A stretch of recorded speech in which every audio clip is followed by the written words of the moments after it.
ازيكم عاملين ايه؟ ومعاكم عبد الرحمن هشام وحلقه جديده، وابتدينا نظبط الاوضاع شويه ونعمل حبه اضاءات. مش عارف، حاسس ان لسه محتاجه تتظبط اكتر. فناخد راي عمر عبد السلام واحمد نجاتي، ان شاء الله نبقى نرجع لكم. بس ظبطنا الكادر ان هو يبقى مش في حته في النص اهو. عمر تمام علشان ايه؟ الكومنت اللي كان بيستفزك ده. وغيرنا الميه بتاعت السمك عشان شكلها كان بهتان شويه. يعني عملت لكم كل حاجه ان شاء الله يعني. بس لسه الإضاءة محتاجة تقريبا تتظبط شوية ثانية كده. مش عارف، حاسس مفيش تغيير، بس يعني يبقى نجيب واحد يعني مهندس إضاءة إن شاء الله كده لما يبقى معانا فلوس من الحاجات اللي احنا قاعدين نصرف عليها دي. بس تمام. عاملين ايه؟ ومعاكم عبد الرحمن هشام وحلقة جديدة من برنامجكم المفضل اللي احنا لسه مش عارفين حتى هنسميه ايه. النهارده هنتكلم على القبول في الشغل. لما النهارده بتقدم على اي شغل، على لينكد ان، على وظف، على انديد، على ايا كان المنصه اللي انت بتقدم عليها، بتلاقي رفض بنسبه 90%. وايه سبب الرفض ده؟ لان الاتش ار ما عادش بيبص على سي في.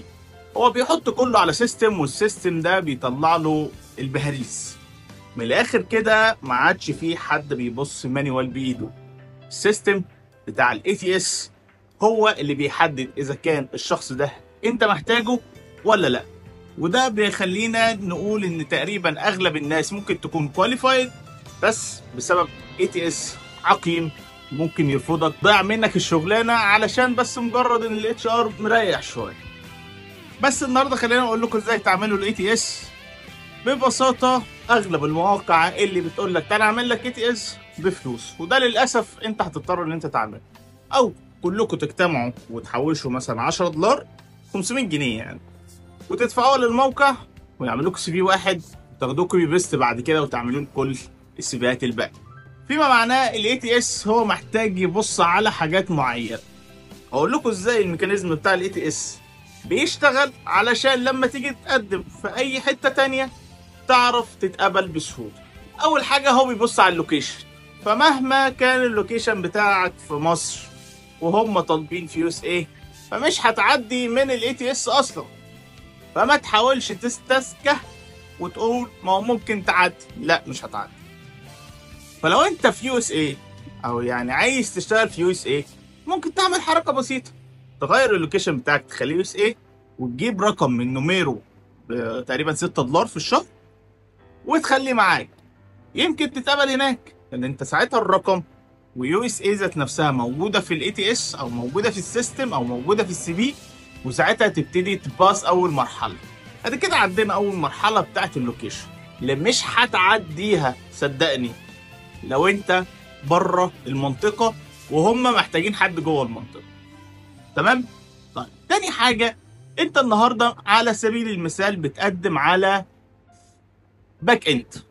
طب الباك اند ده بوزيشن تكنيكال، ما ينفعش تقدم معاه ان انت كنت سيلز، او تقدم معاه ان انت كنت اتش ار، او تقدم معاه ان انت كنت محاسب.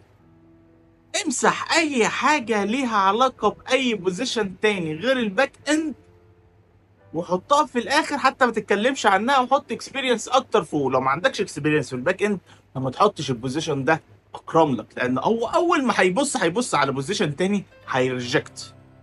تمام. فاحنا كده اتكلمنا على المنطقه، وبعد كده اتكلمنا على الاكسبيرينس.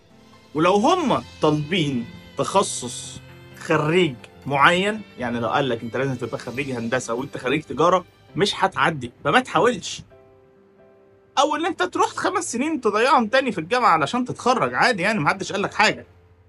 خلينا نبص هنا على الكاميرا، عادي يعني محدش قال لك حاجه. تمام. فخلينا نتخيل شكل السيستم.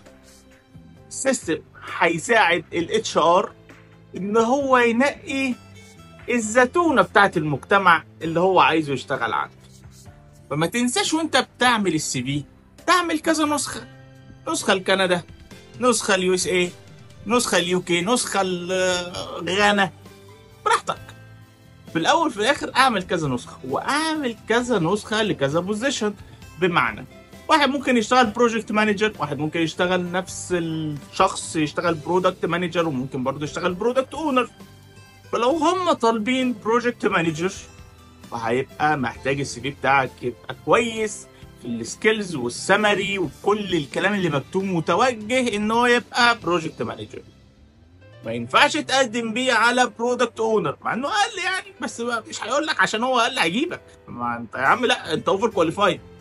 فغير البوزيشن بتاعك يبقى لثلاث احتياجات انت ممكن تعملهم، وظبطه وهيئه، وكل بوزيشن بيطلب اي حاجه ابعتها له. تمام؟ وكمان خد بالك انت ممكن كمان تترجم السي في بتاعك لكذا لغه، الماني، سويدي، ايا كان، علشان ساعات برضو الاي تي اس يقول لك لا هات لي اللغه دي بس. وناخد بالنا ان كندا ليها سي في تالت خالص، هم بيعتمدوا على احداثيات مختلفه نهائي. فما تحاولش في كندا قوي ان انت تبعت وانت بره كندا، ممكن تبعت وانت في يو اس اي يعني ها. انما كندا ليها حسبه تانية خالص، ممكن نبقى نتكلم عليها في فيديو تاني. يعني انا الصراحه ما اعرفش وما دخلتش فيها علشان صداع. وكان معاكم عبد الرحمن هشام، وان شاء الله البوزيشن الجديد والدنيا تبقى احسن من المره اللي فاتت يعني.